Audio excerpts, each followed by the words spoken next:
The answer is 48 seconds. What is the question? Is it how long was the Canon R5 the king of mirrorless cameras for before Sony knocked it down a peg and it became nothing but a burning heap of ashes in your hands? Correct! So yes, Sony have officially launched the A7S2 replacement, the A7S3. And people have only had to wait about as long as single-cell molecules had to wait to evolve into humans. But hey, we got there eventually. Now, I'll be honest, I didn't even watch the announcement stream from Sony for two reasons. Firstly, because I watched Gerald Undun's video rather than Sony's. Hell, if you want to know how a camera really performs, you don't watch a sales advertisement, you watch a proper hands-on test. And secondly, didn't even need to do that because, quite spectacularly, hours before the announcement, B&H's video managed to leak online that everyone then downloaded and shared, so they might be in a bit of trouble for that. But anyway, the specs of the S3 have been rumoured for a long time. Hell, I've even done several videos talking about what I thought the specs were going to be. And turns out most of my guesses were wrong. I did get some of them right. The body design is very similar to the A7R4, as in a slightly enlarged body over the previous versions, and that it has got a heatsink inside the camera for better thermal management. However, I predicted that it was going to have an increase in resolution from 12 megapixels up to about 24 to allow it to shoot 6K recording like the Panasonic S1H. Second, I was convinced it was going to have two UHS 2 memory card slots. Half right, half wrong. Third, I was convinced it was just going to have that tilty screen and the same as all the other Sony full-frame cameras, and I was wrong about that one as well. Instead, what Sony have done is kept the 12 megapixel sensor, but it's a brand new sensor that is a backside illuminated, so we're going to get even better noise performance than the already really good noise performance that the S2 gives. Secondly, they've updated the processor from a Bion X to a Bion XR chip, which is said to be numerous times faster than the old version. So both of those coupled together means that the information can be read off the sensor a lot faster and processed much faster.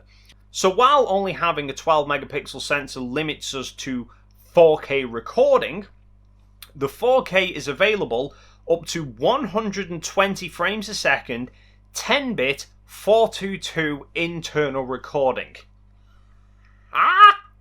I was not expecting that. Also manages 16-bit RAW video up to 60 frames a second. Wasn't expecting that. It's got a full-size HDMI port. Wasn't expecting that. The maximum recording bitrate also goes up to 600 megabits a second. That's a bit of a jump from the 100 we've been used to. But obviously you're going to need some memory cards to handle that. Well, the memory card setup that Sony have gone with is frankly pretty ingenious. So it's two memory card slots, but it can be either SD or the newly announced CF Express Type A. And I don't mean that in a way like the Nikon D5, D6s, where you can select either the camera is 2SD or 2 CF Express. They're dual purpose card slots, so each slot can accept either an SD card or a CF Express Type A. Now, the Express Type A's are substantially faster than UHS 2s, but they're also substantially more expensive as well. And this is where I think this dual-purpose card slot is an ingenious move. Because from what I've seen, the CF Express is only really needed for recording one particular type of video format. The rest of the recording modes, the most you can get, I think the maximum bitrate is 280 megabits a second, which can be handled with a V90 rated UHS 2 memory card. So for most people, they'll get by using UHS 2 SD cards. They won't need the CF Express Type A. It's not going to be like having to look at, say, the Canon R5 and seeing all these really high-res, really high-performance video codecs and thinking, great, but I need to then sink a fortune into CF Express cards in order to use them. At least with the S3, you've got the choice. Although I do think we will start to see a lot more cameras going with this dual purpose type of slot, because that will allow a lot of people to continue using SD cards as seen fit, while the CF Express Type A cards start to come down in price slowly over the next God knows how long. And then eventually, Type A's will become so affordable that they'll just become the norm that SD cards are now. But that's just my predictions. Although we've already established you can't really trust my predictions. So ingenious choices of memory card format. Again, wasn't expecting that. I was convinced it was just going to be 2 UHS-2 cards, the same as like the A9 Mark II and the A7R4. What else have we got? There's so much on this camera, I can't even remember it all. Oh yes, the screen. So I was absolutely hell-bent convinced, following the A9 Mark II and the A7R4 continuing to have the tilty screen, that the S3 was going to have the same. No, no, no. Not only is it fully articulating, it's got touch controls over the menus as well. Yes! I absolutely hate the fact that the Sony screens clearly have touch capabilities because you can touch to focus, but you can't touch the menus. It bugs the shit out of me with my cameras. If I've got touch to focus on, I just get into the mindset of touching the screen and instinctively touch the menus, and it doesn't work. So I've ended up just switching touch operations off on my cameras altogether.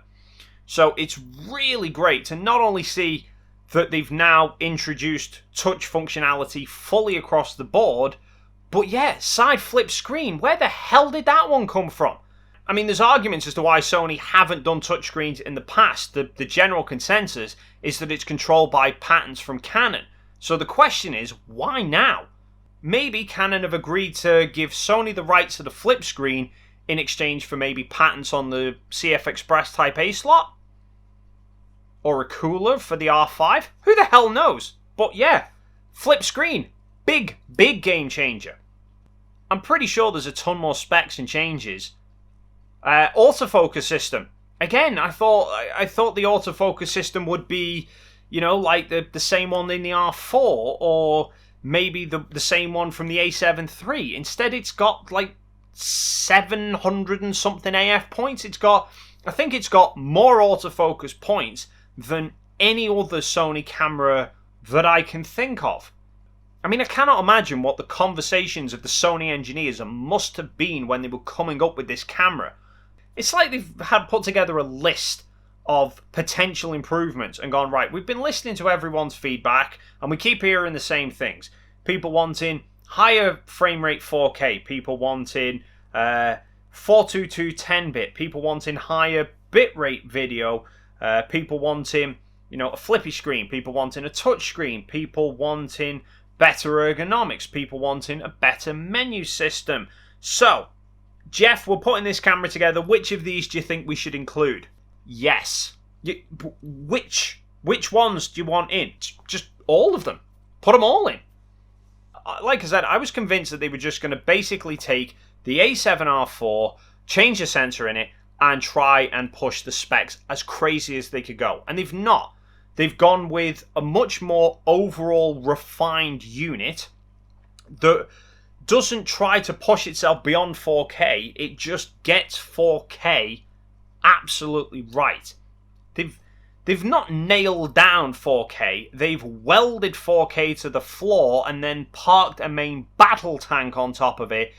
And in terms of price for all this, it's like £3,700, £3,800, sub £4,000. So it's R5 territory as well.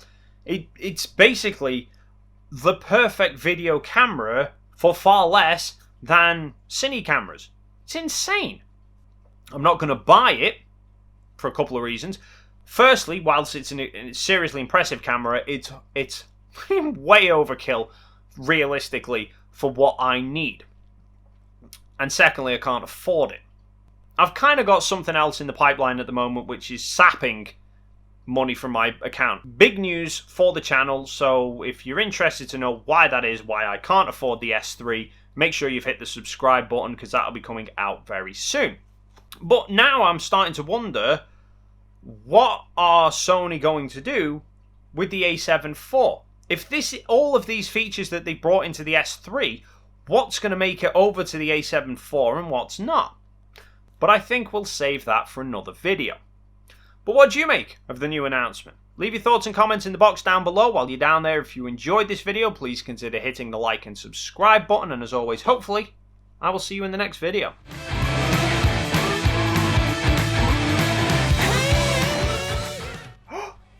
They've released the A7S III. Rust, quick! They've released the A7S III. Ah! Yes, they've released. You're not having one. No. No.